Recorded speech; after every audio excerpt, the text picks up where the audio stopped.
You're listening to podcast episode 26, my exclusive interview with Mary Rechkemmer-Meyer, author of I Meant It for Good, a memoir of dreaming, visualizing, and becoming my authentic self.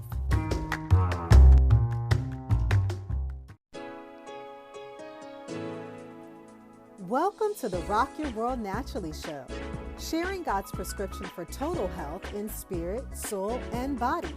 I'm your host, Rechkemmer-Meyer, award-winning author, Air Force veteran, and total health coach.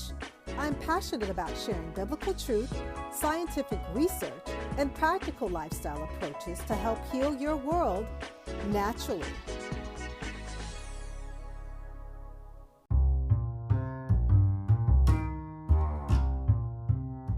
In this exclusive interview, I had the opportunity to host Mary Rechkemmer-Meyer. Mary is the author of I Meant It for Good, a memoir of dreaming, visualizing, and becoming my authentic self. Shares how when faced with cancer, she was able to see it as another journey in her life and using the goal-setting techniques she had learned earlier in life. Mary was able to visualize healing and find the help that she needed to turn yet another adversity into an opportunity. When hearing the words, "You have cancer," Mary knew everything she had been through in life had prepared her for this moment. With a blind faith in God that He would heal her, Mary's vision is to share her story with the hope of helping other people to know that they have options and can choose what is right for themselves to set their own goals and visualize both physical and spiritual healing. Ladies and gentlemen, please help me welcome to the show Mary Rechkemmer-Meyer, discussing how faith and visualization healed her of cancer.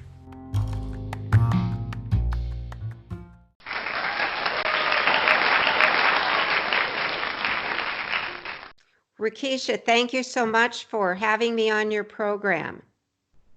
Oh, I am so grateful and so thankful to have you today, Mary. And I know that our listeners are going to be tremendously blessed by your story, your testimony, and what you have to share. We open up with an icebreaker question. So if you could just let our audience know, what are you doing in your life right now that is simply rocking your world naturally? Well, Rakesha, I think for me, it's listening to the still small voice. And through some of the difficulties in my life, I've had to take the time to be quiet, meditate, to listen for that voice. And I think it's so important in these times we're going through, even now, that we listen for that inspired word, that still small voice. Because I don't know if your listeners are like I am, but oftentimes I hear two different voices. And the one is the voice of fear, which I know isn't from God, but the other one is just stepping back, allowing myself to be quiet, and just to kind of fall back into the voice that I know is from God. I think that's so important that you shared that. And I don't think that oftentimes many people look at that as one of our first um, lines of defense as you may speak, or many people don't look at that as our first point of reference that we should go to, just to kind of, as you shared, pull back, take a moment to meditate and just to really hear what it is that the Lord is saying. And I think we're living in a generation where there's so many distractions, where there's so many different voices of trying to direct us into different paths, but it's listening for that one true voice that will give us that inner peace that we need to know what it is that we should be doing. I think that's so true. I think, and is it easy? No, but it's just a reminder to keep thinking that way and to be able to know that we can do that. Mm-hmm. And I think that by doing that too, it just gives us so much clarity. It gives us a greater sense of purpose.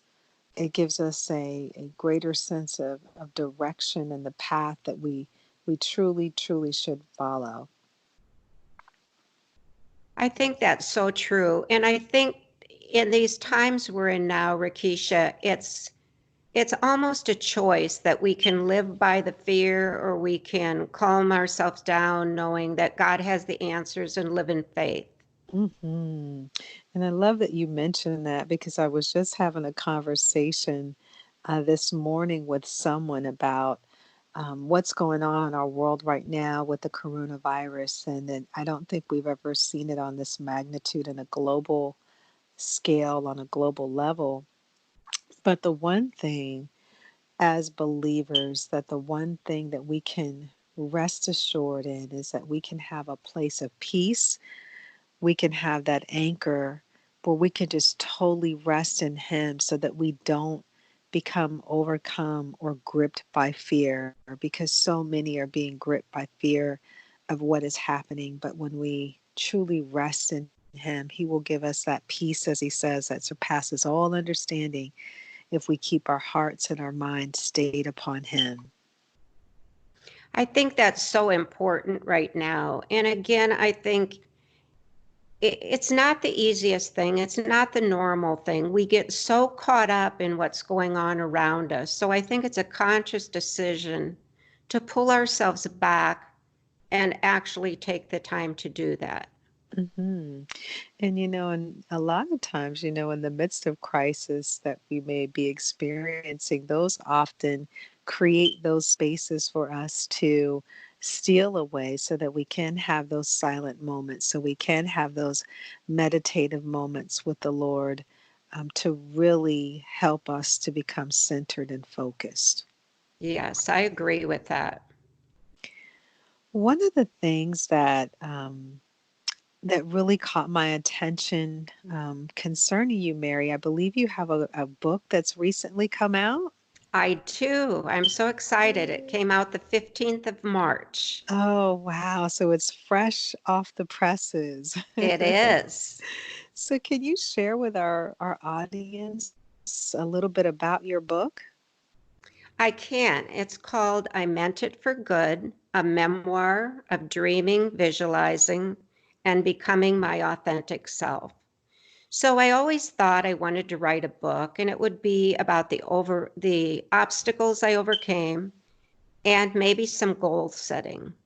But I was diagnosed 3 years ago with cancer, and during that journey I became very ill and I journaled my way through it, if you will.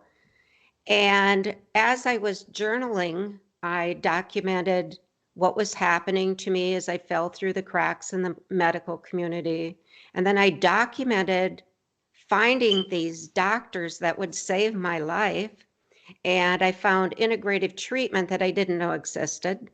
And then from there, I went back and I started writing stories from when I was a child and all the way through my life.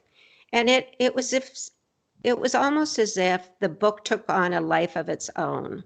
And I Mm, probably became more vulnerable writing this book and sharing stories that I would have never shared had I not been mm, that ill.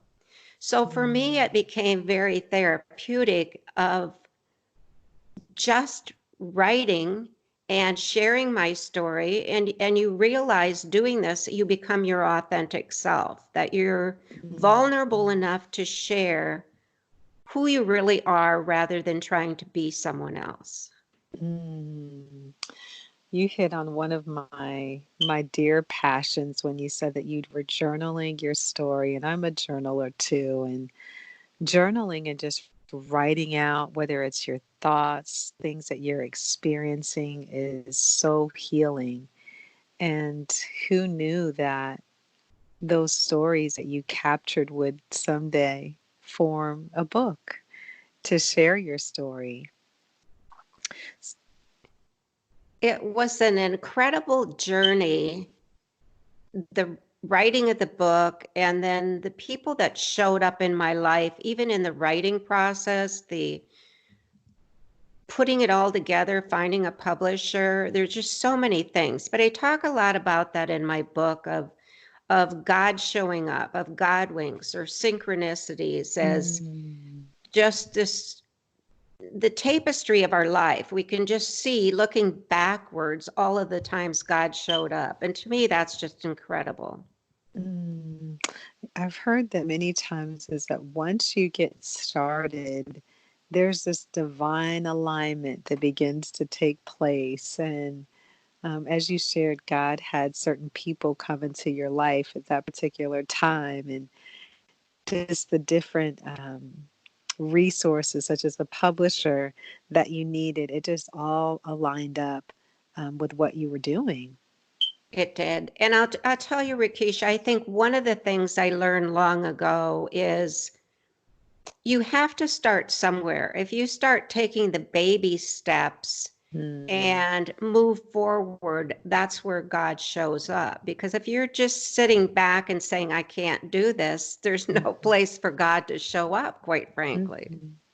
Oh, that's so, so good that you say that, because it begins with that one small step. And as you go, God will meet you with where you're at. Or sometimes, even on the other side, some individuals are so concerned about it being perfect and just right, and Right. being so consumed with it being perfect, you never move, or you never advance, or you never go anywhere. But as you shared, it's just taking those small steps that will cause the plan to begin to unfold, and God's purpose to begin to manifest in your life.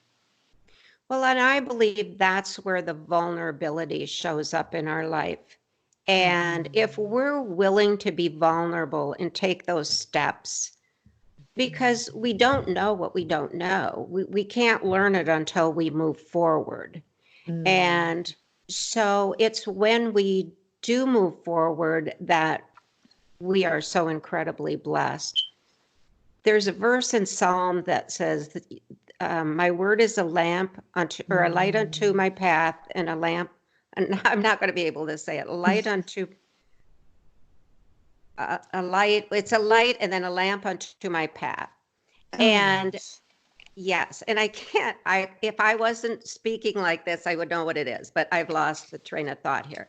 But No anyway, worries. that was explained to me that back in biblical times, before Mhm, people had electricity or even gas lamps, they would strap a candle to their foot. And as mm, they took one step forward, the path would be illuminated. And so they mm, couldn't know where they were going until they took that one step forward. mm. That's so good. And even as you were just talking about that, I have a visual of a person, whether it's in a dark room or a dark hallway, and the candle being strapped to their foot.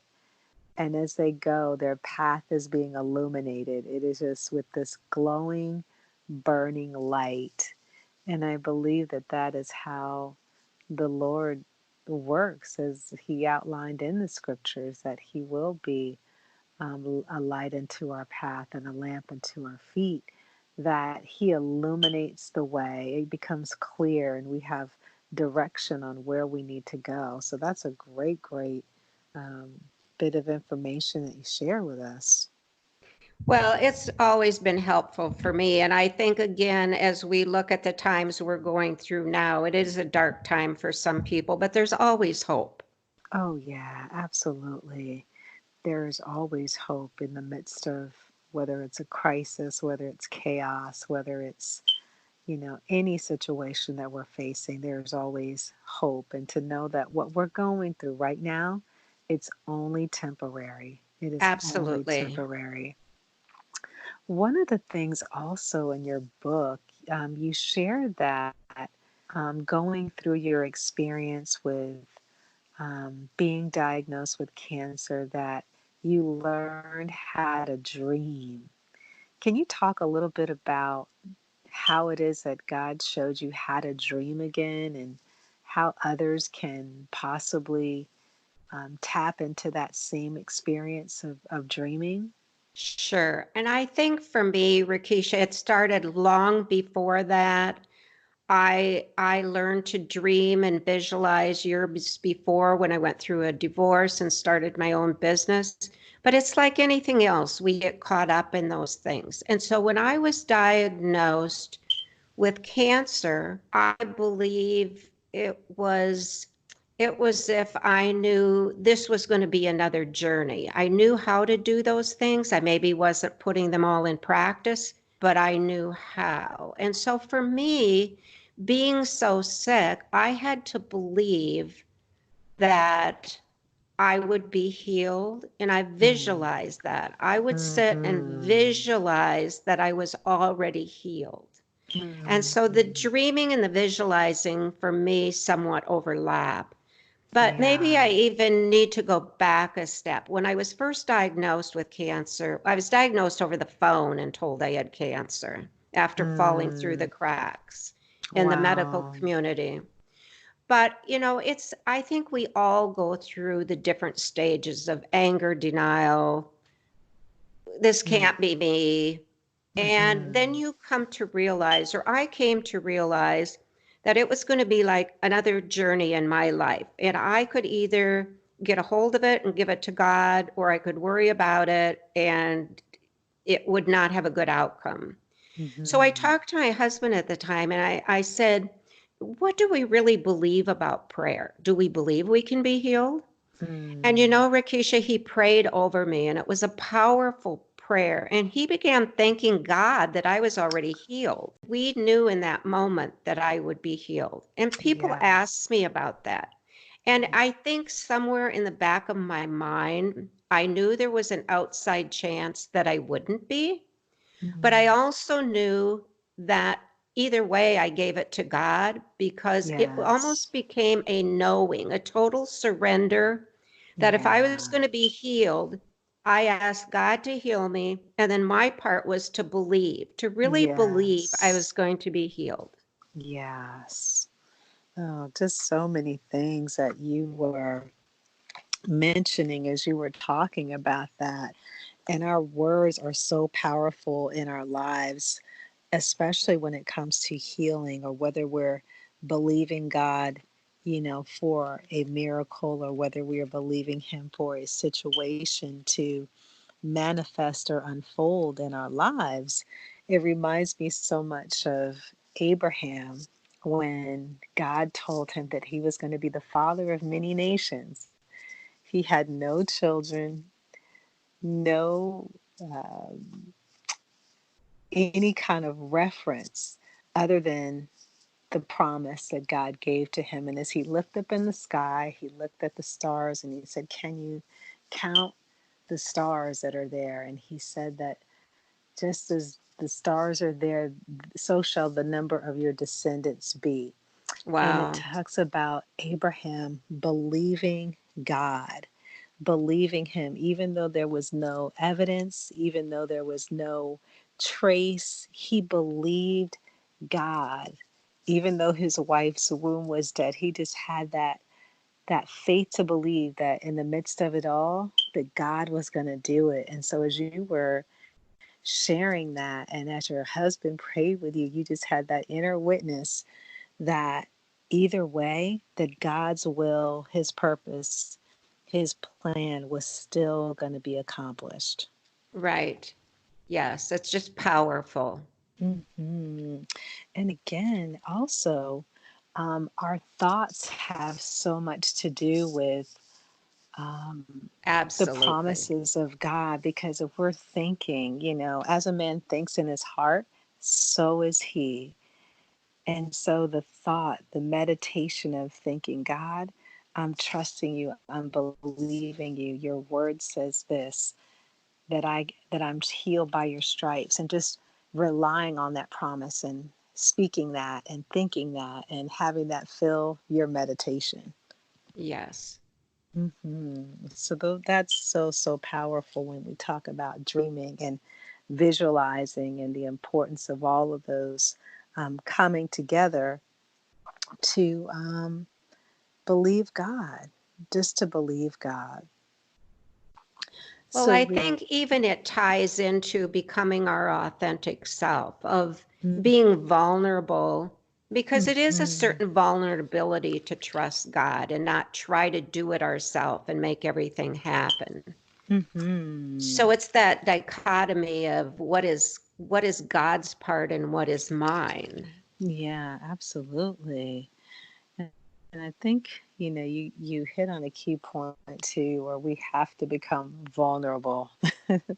We have to let our guards down. We have to let everything sometimes that we know within our own natural mind go, because faith is so opposite of what we think, what we feel, our emotions. It's totally beyond, again, the natural, the human side of who we are. And it's just, again, being vulnerable and opening up to allow God to have his way. Yes. Hmm. Now, I know also that you shared that you journal, but I also had a chance to take a look at your blog too, which I love, by the way, and Thank just you. the different stories that you share, on your blog. And so I know that there's been a lot of things, but what has been the major motivation that has inspired you to do what it is that you're doing right now at this very moment? Well, I think for me, going through cancer, I think whenever you get a diagnosis like that and it's that far advanced, it just broadsides you. And to be able to visualize healing, to be Mhm. able to journal even in the midst of it. And then also for me, Rakisha, was finding integrative treatment for cancer that I didn't know existed. And Mm. so that became my goal of sharing these things with other people. And I can remember being very sick and just saying, if I can help one other person, if I can help two other people, whatever it is. And it was like the book just kind of took on a life of its own. It started with the blogs and then with the book. And it's just become Mm. a labor of love. And it's basically if I can help anybody through my story, I just love that. Mm. That's awesome. And again, the stories that we have, the testimonies that we have are so powerful, because we don't know how our writing or how our story that we share with someone else might be of encouragement to them, how it can speak to them or impact their life in the way that God would have it to. Right. Hmm. So, with you being an author, a blogger, what parts of your work do you enjoy the most, Mary? Well, I didn't ever think of myself as a writer before all of this, but now that I'm getting into it, I really like the writing. But quite frankly, Rakisha, I think it's my love of people. I love the Mm. energy that the people bring, whether it's in a room speaking to people or a one-on-one coaching situation. I just Mhm. love helping people. Oh, and it is true. There is a certain energy, and there's no amount of money that you could receive when it comes down to just loving and just pouring into people. It's such an amazing feeling. Yes, it is. So, with your book being recently released, Mary, for those of you that would like to get a hold of your book, can you let our listeners know where they can find you out there on the internet? It is out, it is available on Amazon, and you can also go to my website, which is MaryRechkemmer-Meyer.com, and I'll spell that for you. It's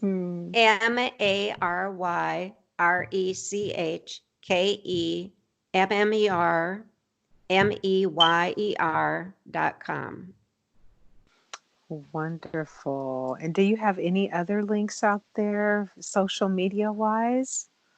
I Or any? do. I'm on Facebook. I don't really know exactly. It's facebook.com, I believe, /dream and visualize. Mm. And then I'm also on LinkedIn. Okay, wonderful. Well, it has truly been a blessing. It has been a pleasure interviewing you, Mary. You have an awesome testimony to be able to share, your life and the memoir of dreaming, visualizing, and becoming your authentic self. And so I just want to encourage all of our listeners, if you're out there, please go to Mary's website. Again, she can be found at Mary Rechkemmer-Meyer. Did I say that right, Mary? It's Rechkemmer. Rechkemmer-Meyer. Correct. Com. And I'm going to have these links also on my page for those of you that want to reach out and connect, to please get this book, add this to your library. I Meant It for Good, a memoir of dreaming, visualizing, and becoming my authentic self. It's a way to show you how to plan, dream, and visualize yourself into the life that you want. So, again, thank you so much for being a part of the show today. Are there any other parting words that you'd like to leave with our listeners, Mary? Well, I think, Rakesha, probably right now there's people that will be listening that they're just going through a really uncertain time in their life. And there are just different phases of our lives. And sometimes we can accept the things that are happening so much easier than others. But I think God is still in control. We'll get through this just like we have with everything else. Amen. And maybe this gives us the opportunity just to step back and reflect a little bit of how we want to live our lives, and to choose to know that we have choices, that we're not a victim in this, that we do have choices. Amen. Thank you so much. And God bless you in your ministry, the work that God has called you to. Okay. Thank you, Rakesha, so much. God bless you, Mary.